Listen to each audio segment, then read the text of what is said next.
mawulire agakagwawo breaking news waliwo omusirikale wa poliisi afudde onono nga afudde kabenje bibadde saidi z'Emityana ku luguudo oluva Mityana okudda e Mubende omusirikale wa poliisi amanyiddwa nga Nelson Namanya ng'akolera wansi w'ekitongole kya poliisi ekimanyiddwa nga FFU abambala akabomboola ako kolaba oyo yennyini ku screen yo gwampuliriza abambala akabomboola akalimu bbulu black ne white omusajja oyo abadde ayitibwa Namanya Nelson ku myaka 48 afiiridde mu kabenje abadde ku piki eya poliisi UP zino piki ze mumanyi ze bavuga ng'ava Mityana agenda Mubende kubanga abadde musajja akolera kasanda kugambye wansi w'ekitongole ekimanyiddwa nga FFU oba Field Force Unit kakati wetwogerera nga mugenzi oluvannyuma lw'akabenje akabaddewo ekiro ekikeseza olunaku olwaliro mu bitundu eby'Emityana ebifaananyi ebimu badde njagala kubibaleetera wano mbikwawe naye ate waliwo amawulire gano nsoose nengakolako kemabega wabula nengajjayo oluvannyuma lw'ebifaananyi byenkuwadde oba byembadde ndeese okubeera nga bireeseemukko wano ku buzibu kyova olabanga vidiyo eyo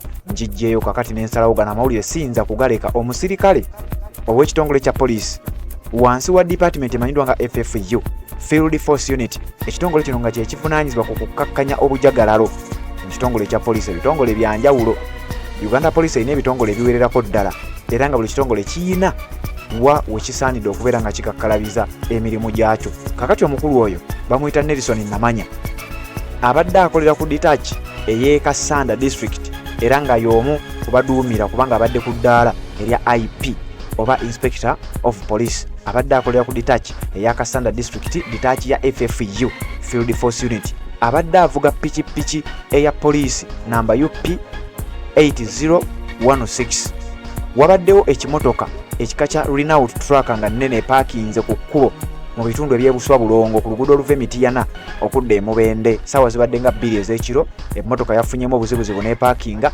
driver waayo nga bw'omanyi n'agissa ebbali awo basobole okubeera nga bagikanika kigambibwa ti driver w'emmotoka eno teyasobodde kuteekawo kabonero konna kalaga nti oba bannange wano waliwo emmotoka eri mukkanikibwa oba waliwo ebitagenze bulungi omuntu kwe yandibadde alabira ate nga budde bwa kiro ate nga kigambibwa kyoba oli awo newa poliisi ono ayinza okuba yabadde avuga nnyo kubanga gwate ssebo emmotoka piki gye yadde avuga tekwabadde mataala naye ebyo si byange nkyagenda mu maaso n'okuba nga nkutuusaako amawulire okusinziira ku sources nga batugamba the territorial police in Mityana have registered a fatal accident that claimed the life of one of their own.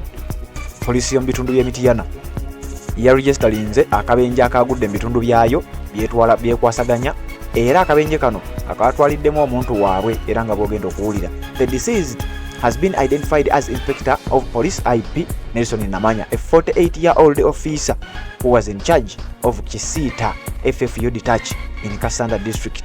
Omukulu ono yafudde amanyikiddwa nga Nelson Namanya ku ddaala lya IP oba Inspector of Police abadde wa myaka 48 egy'obukulu era nga yavunaanyizibwa yali in charge owa detach emanyiddwa nga Kasiita FFU detach mu bitundu eby'Ekasanda era nga kigambibwa nti abadde mutuuze mu barakisi ey'Ekasanda ng'amanyiddwa okitegeera kakati oyo yafudde.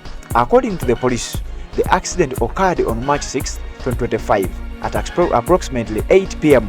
at Buswa Bulongo along the Mityana Mubende Road.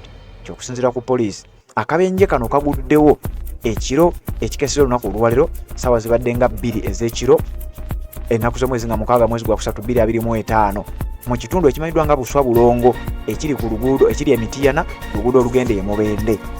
It involved a Renault truck registration number UPJ 394S/UAD 535Q.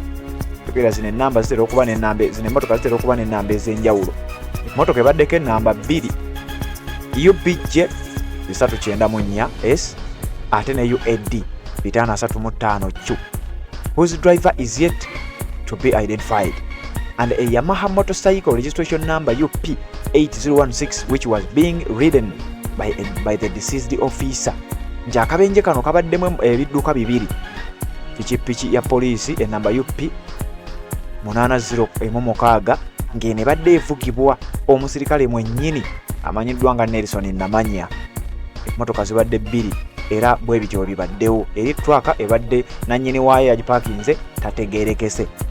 Preliminary findings indicate that the Renault truck which is white and blue in color developed a mechanical problem while heading towards Mubende. Nti emmotoka eno truck yafunyemu obuzibuzibu bwe yabadde etambuza ebyamaguzi ng'edda Mubende.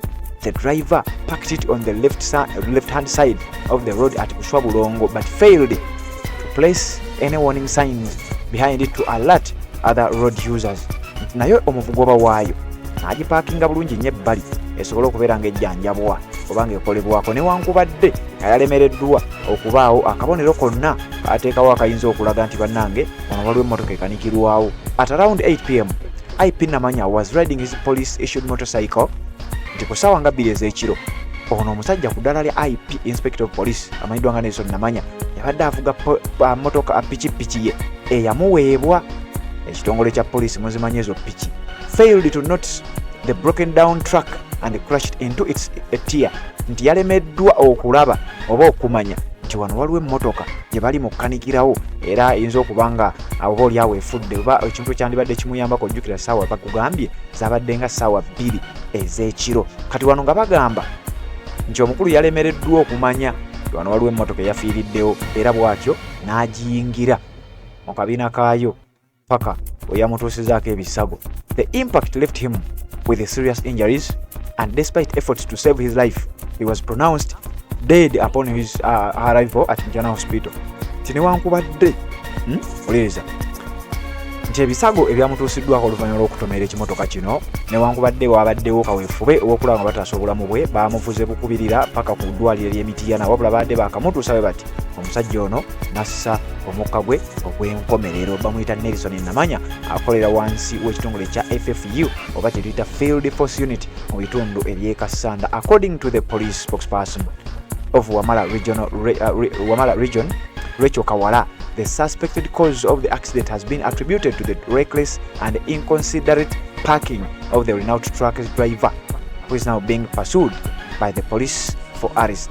Okusinziira ku mwogezi wa police mu bitundu bya Wamala region omuli Mityana Mubende n'ebirala ebisigaddewo bamuyita Rachel Kawala yategeezezza nti ekyaleese akabenje kwe kupaakinga kw'ekimotoka kiri okwabadde tekuyina pulaani era nga kwe kwaviiriddeko akabenje kano era nga bagamba nti ne driver w'ekimotoka ekyo poliisi yatandise dda omulimu gw'okubeera nti bagenda kumuyigga newankubadde nga amannya ge tegannategerekeka wa gye yalaze tewannategerekeka n'ebintu ebirala ebifaanana bwe biti wabula bagamba tugenda kumuyigga yonna gye yaddukidde tujja kubanga ate tumufuna. Nelson Namanya ku myaka 48 ye musirikale wa poliisi eyafiiridde mu kabenje kano.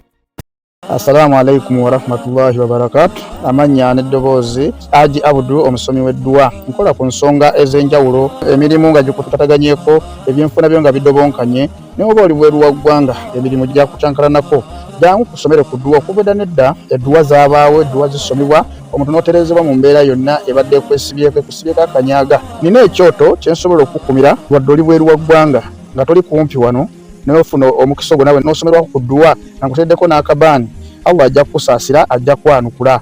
Kuba ku namba yange y'essimu 0752 44 71 56 ne ku WhatsApp kwendi mpereza obubaka sobole okuyamba. Assalamu alaikum warahmatullahi wabarakatuh.